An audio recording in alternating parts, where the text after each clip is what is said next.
అందరికీ నమస్కారం అండి. ఈ ఆగస్టు నెలలో కుంభరాశిలో జన్మించిన వారికి ఆగస్టు మాసం యొక్క ఫలితాలు ఎలా ఉంటాయని తెలుసుకుందాం. కుంభరాశి అంటే మనకి ధనిష్ట యొక్క 3-4 పాదాల్లో జన్మించిన వారు అంటే గు గే అనే అక్షరాలతో పేరు మొదలైన వాళ్ళు. కానీ ఈ శతభిష నక్షత్రంలో 4 పదాలు అంటే 1, 2, 3, 4 పదాలు అంటే ఏంటంటే గో సా సి సు, గో సా సి సు అనే అక్షరాలతో పేరు మొదలైన వాడు కానీ వ్యవహారిక నామం. అలాగే పూర్వభద్రాల్లో 1, 2, 3 మొదటి 3 పాదాలు అంటే సే సో దా అనే అక్షరాలలో పేరు ప్రారంభమైన వాళ్ళు. అంటే వ్యవహారిక నామంలో పూర్తి పేరు కాకుండా రెగ్యులర్గా పిలిచే నామంలో ఈ మొదటి అక్షరం ఉందా లేదా అనేవాళ్ళు. అది కూడా నక్షత్రం తెలియని వాళ్ళకి మాత్రమే వర్తిస్తుంది. ఈ 9 పాదాల్లో జన్మించిన వాళ్ళు ఈ 9 అక్షరాలతో పేరు మొదలైన వాళ్ళకి ఈ రాశి కింద తీసుకుని ఆగస్టు మాసంలో ఫలితాలు చూసుకుందాం. ఈ మాసాంతంలో 20 నుండి కుజుని రాశి మార్పు వల్ల వీళ్ళకి స్వాగతించగలిగిన ఫలితాలే వస్తాయి. పూర్వార్ధంలో సానుకూలత ఉంటుంది. అధికారుల్లో సమాధానం పరుచుకోవలసి రావటం ఏర్పడుతుంది. కుటుంబంలో కొద్దిగా ఎవరి తీరు వారిదేనా అన్న పరిస్థితి మీకు ఏమైనా అనిపించవచ్చు కనుక సంయమనంతో వ్యవహరించండి. భావ వ్యక్తీకరణకి కొంచెం జాగ్రత్త తప్పనిసరి. సంతాన వ్యవహారాల్లో కొద్దిగా దగ్గరికి తీసుకునే వాళ్ళని కలిసిపోవటం మీకు అవసరం. మాసాంతంలో కొన్నింటి ఉత్సాహాలు ఏర్పడగలిగేటువంటి ఆనందకరమైన సిచ్యుయేషన్ అయితే ఉంది. ఓవరాల్గా చూస్తే కుంభరాశి వాళ్ళకి కుటుంబ పరంగా కానీ విద్యపరంగా కానీ ఆర్థిక పరిస్థితి కానీ వివిధ రంగాల్లో కూడా మిశ్రమ ఫలితాలనే ఇస్తోంది తప్పితే ఇబ్బందికరమైన పరిస్థితులు అయితే ఏమీ లేవు. కాకపోతే ఈ వృత్తిపరంగా తీసుకున్నప్పుడు ఈ నెలలో కుంభరాశి వారికి అనుకూలంగానే ఉందని చెప్పచ్చు. మీరు చేసే పనిలో మీ సామర్థ్యం పెరగటం వల్ల మీ కొలీగ్స్తో అంటే మీకు మెప్పు పొందేటువంటి అవకాశము, పన్నుతీరులో మిమ్మల్ని గుర్తింపు కలిగేటువంటి అవకాశం కూడా మీకు ఉంటుంది. మీ ఉద్యోగ పరిస్థితిని ఇది బలోపేతం చేస్తుంది. కొత్త ప్రాజెక్టులు కానీ బాధ్యతలు మీరు కొత్తగా మీకు అప్పగించటం, మీరు చేస్తారనే నమ్మకం కలగటం కూడా జరుగుతుంది. ఎందుకంటే మీకు నాయకత్వ లక్షణాలు ఉన్నాయని కూడా గుర్తిస్తారు. మీ సహోద్యోగులకు మార్గదర్శకత్వం కూడా చేసే అవకాశం ఈ నెలలో ఉంటుంది. కాకపోతే ఇచ్చే సలహాలు జాగ్రత్తగా ఇవ్వండి. ఎక్కువ అహంకారానికి పోకుండా, అధిక ఆత్మవిశ్వాసంతో ఉండకుండా, ఎదిగిన ఒదిగి ఉండాలనే విషయం గుర్తుపెట్టుకుని సహోద్యోగులతో ఈ మీకు ఉన్నతి కలిగినప్పుడే వాళ్ళ దగ్గర తగ్గి మనందరం ఒకటే అనేది వాళ్ళకి కలిగించటం వల్ల వారి మనసులో మీరు స్థానం నెట్టుకోగలుగుతారు.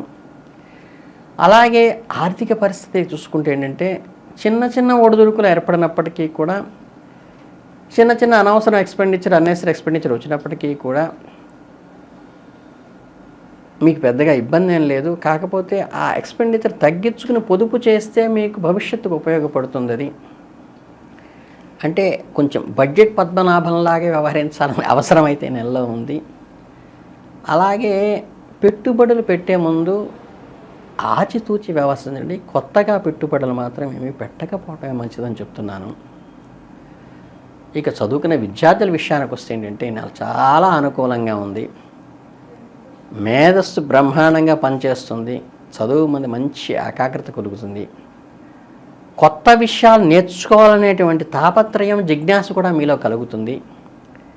మీ చదువుల పట్ల మీరు మంచి ఫలితాలే సాధిస్తారు. పోటీ పరీక్షలు సిద్ధమవుతున్న విద్యార్థులైతే కనుక ఈ నెలలో మంచి విజయం సాధించేటువంటి అవకాశం మీకు ఉందని చెప్పవచ్చు. ఈ సమయంలో మీరు ఉపాధ్యాయులకు అనుకూలంగా ఉండి వారి మార్గదర్శకత్వంలో కొత్త కొత్త కోర్సులు కానీ కొత్త శిక్షణలు కానీ తీసుకుంటే మంచి ప్రావీణ్యత సంపాదిస్తారు. ఈ అనుకూలమైన సమయాన్ని సద్వినియోగం చేసుకోండి. వారి గైడెన్స్లో నైపుణ్యాన్ని పెంచుకోండి ఖచ్చితంగా మీరది. కుటుంబ జీవితంలో ఈ నెలలో సాధారణంగా సానుకూలంగానే ఉంటుంది. మీ ఇంట్లో కుటుంబ పెద్దలు ఎవరైతే ఉంటారో వాళ్ళకి గౌరవ మర్యాదలు ఇస్తూ, నా బిడ్డ ఇంతటి వాడు కదా అని వాళ్ళ చేత ప్రేమ పొందే ప్రయత్నం చేయండి. మీకున్న ఈ నెలలో వచ్చే గ్రోత్ని గర్వంగా ఫీల్ కాకుండా ఒదిగి ఉండి వారి దగ్గర వారు మనస్సు ఆనందపడే ప్రయత్నం చేయండి. అనుకోకుండా చిన్న చిన్న వివాదాలు వచ్చినప్పటికీ కూడా ఓర్పుతో సహనంతో సహకరిస్తే అవన్నీ నలిఫై అయిపోతాయి. కుటుంబ సభ్యులతో అభిప్రాయాలను గౌరవించటము, వారి తరఫు నుంచి వారి సమస్యని ఆలోచించటం చేసి మీరు సరైన పరిష్కారం వాళ్ళకి అందించే విధంగా మీరు దర్పం వ్యవహరించండి. విహారయాత్రలు కానీ పార్టీలు వంటి పని చేసుకోవడం ద్వారా మంచి సన్నిహితంగా ఆనందోత్సాహాలతో నిండుతుంది ఈ నెల. ఆరోగ్యం పట్ల మాత్రం కొంచెం జాగ్రత్త వహించండి.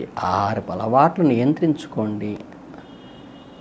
బయట దొరికేటువంటి వస్తువులు తినకుండా ఇంటి ఆహారం తీసుకోవటంలో మీ జీర్ణ వ్యవస్థ ఇబ్బంది పడకుండా, అలర్జీలకి లోను కాకుండా, దీర్ఘకాలిక వ్యాధులు ఇబ్బంది పెట్టకుండా మీరు జాగ్రత్త తీసుకోండి. సరైన బ్యాలెన్స్డ్ డైట్ తీసుకోవటము, అన్ని రకాల మాంసకృతులు, ప్రోటీన్లు, మినరల్స్ ఉండేలా చూసుకోవటం కూడా శరీరానికి ఇప్పుడు అవసరము. ఎందుకంటే మీరు ఉత్సాహంలో ఆహారాన్ని నెగ్లెక్ట్ చేయటం కూడా అంత మంచిది కాదు. సమయ పాలన చేయటం కూడా మంచిది. అలాగే మీరు పరిహారాల కిందకి తీసుకుంటే ఏంటంటే, శుక్రవారం రోజు మహాలక్ష్మి అమ్మవారిని పూజించటం కానీ, ఎర్ర రంగు వస్త్రాలు ఆ రోజు ధరించడం ద్వారా కానీ, ముఖాన కుంకుమ బొట్లు 2గా పెట్టుకోవటం వల్ల కానీ, అలాగే ఎర్ర రంగు గాజులు కానీ దిద్దులు కానీ ధరించటం కానీ మీకు ఆ నాశనంలో బాగా కలిసి వస్తుంది. అలాగేంటంటే ఆరోగ్య సమస్యలను నివారించడానికి ప్రశాంతమైన ధ్యానము, యోగా వంటివి చేసుకోవచ్చు.